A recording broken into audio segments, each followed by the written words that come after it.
Alors, bienvenue à ce premier module où nous allons explorer la toute première lettre de notre acronyme IRPM. Donc, le I, c'est identifier. Mais qu'est-ce qu'on va identifier alors? C'est la compétence maîtrisée. Alright? Donc, dans ce premier module, on va parler de comment identifier ta compétence maîtrisée. N'oublie pas, je veux faire de toi un freelance à succès. Je sais que tu es étudiant, mais il est possible d'être également freelance et de pouvoir gagner de l'argent. Nous voulons gagner au moins 100 000 francs CFA par mois, n'est-ce pas? Voilà, c'est notre accord, c'est notre deal et je sais que cet objectif-là peut être aisément atteint.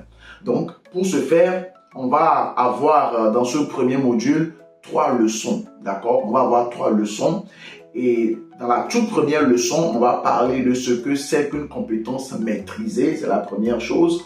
Ensuite, dans la deuxième leçon, on va parler de comment identifier sa compétence maîtrisée selon sa filière, alright? Et enfin, on va voir comment est-ce que nous pouvons valider cette compétence sur le marché. Donc voilà les 3 étapes qui seront subdivisées en 3 leçons dans ce premier module qu'est identifier sa compétence maîtrisée. Donc sans plus tarder, je vais te faire part des objectifs de ces 3 leçons, donc de ce module.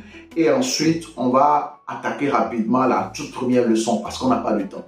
Alright, on n'a pas le temps, n'est-ce pas? Voilà, il faut qu'on aille rapidement. Ok. Donc déjà, pour ce qui concerne les objectifs de cette leçon, je voudrais qu'à la fin de ce module, tu puisses savoir ce qu'on entend par compétence maîtrisée. Que tu puisses identifier, tu as ta compétence maîtrisée. Alright? Je voudrais également que tu saches quel type de service tu vas offrir sur la base de ta compétence maîtrisée. Voilà les 3 objectifs que nous poursuivons dans ce module, dans ces 3 leçons. Ok, donc pour ce qui est de la toute première leçon, on va aller au vif du sujet. Qu'est-ce qu'une compétence maîtrisée? Qu'est-ce qu'une compétence maîtrisée? Une compétence maîtrisée, c'est une compétence que tu maîtrises. Tout simplement. C'est quelque chose que tu maîtrises, c'est quelque chose que tu sais faire, qui est très simple, qui est pratique pour toi et que tu peux facilement expliquer. Alright? Donc, c'est quelque chose que tu fais assez aisément et qui te passionne. N'oublions pas l'aspect passion. Il faudrait que ça te passionne. Ok? Parce qu'il y a des gens qui ont de très bonnes notes dans certaines matières, qui savent faire certaines choses, mais ils ne sont pas passionnés par ça. Quand ils en parlent même, tu n'as pas envie d'emprunter le même chemin pour avoir les mêmes compétences qu'eux. Je ne parle pas de ça. Okay? Ici, il est essentiel de ne pas oublier l'aspect passion. Non seulement tu dois maîtriser la compétence en question, mais tu dois être passionné par ça. Donc, c'est quoi une compétence maîtrisée? Une compétence maîtrisée, c'est une compétence que tu maîtrises. C'est quelque chose que tu sais faire. Sur la base des cours que tu as reçus, des travaux dirigés que vous avez eu à faire à l'école. Est-ce que tu comprends? Ce n'est pas quelque chose que tu vas aller apprendre. Ce n'est pas une compétence que tu vas chercher à acquérir en allant dans un centre de formation quelque part. C'est une compétence que tu maîtrises et qui a pour sous-bassement les cours que tu as reçus, les travaux dirigés que vous avez eu à faire en classe, les travaux de groupe que vous avez eu à faire, les projets sur lesquels vous avez eu à travailler. Est-ce que tu comprends? Parce qu'il faut se baser sur ce que tu as. Tu as déjà dépensé peut-être des centaines de mille. Peut-être que tu es en parcours licence ou en parcours master. C'est des millions qui sont déjà partis. Donc, il faut qu'on puisse rentabiliser cela, n'est-ce pas? Parce que c'est un investissement que tu as fait.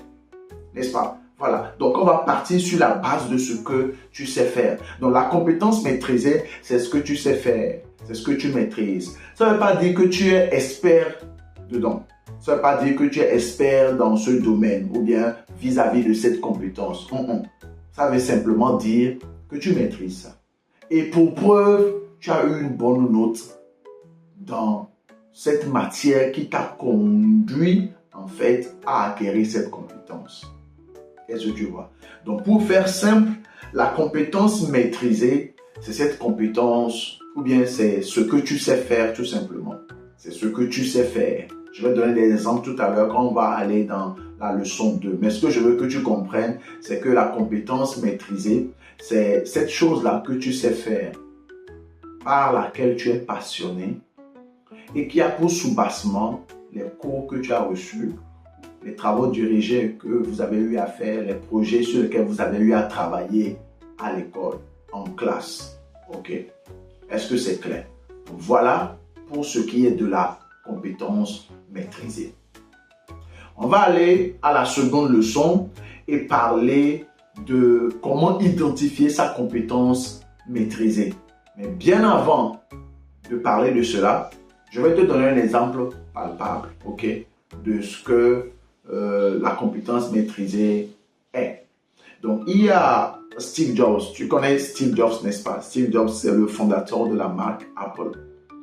Donc, Steve Jobs, lorsqu'il était au college, ce qui est un peu l'équivalent de notre BTS ici en Afrique, à un moment donné, il n'était plus passionné par ses cours. Il ne voulait pas vraiment continuer. Toutefois, il y allait. Il y avait un cours en particulier qui l'intéressait, la calligraphie. La calligraphie. Donc, il a suivi des cours en calligraphie et puis il a eu de bonnes notes. C'est-à-dire, il maîtrisait ça. Est-ce que tu vois un peu? Il maîtrisait ça. Et à un moment donné, après, avec le Macintosh, tout ce que tu vois comme design, il faut bien noter cette partie. Tout ce que tu vois comme design sur les produits Apple, donc que ce soit un MacBook, que ce soit un iPhone, etc. Le design, les caractères, tout cela comme sous-bassement, la compétence maîtrisée de Steve Jobs. Parce que quand ils avaient fait sortir le premier Macintosh, c'était différent de tout ce que les autres avaient produit. C'était différent de ce qu'il y avait déjà sur le marché. Et ça leur a permis de gagner beaucoup plus d'argent dans leur entreprise. Ils étaient différents et puis les gens allaient vers eux. Même aujourd'hui, les gens préfèrent les produits Apple. Moi-même, je suis un féru des produits Apple. Pourquoi? Parce qu'il y a une expérience utilisateur qui est unique avec leurs produits. Le design, la calligraphie, les tests, la manière dont le dynamisme, c'est très intéressant. Et ça comme sous-bassement la compétence maîtrisée de Steve Jobs. Est-ce que tu vois? Voilà. Ok. J'espère que tu as compris. Alright. Donc ça c'est pour la compétence maîtrisée. Maintenant, on va aller à la deuxième leçon. See you there.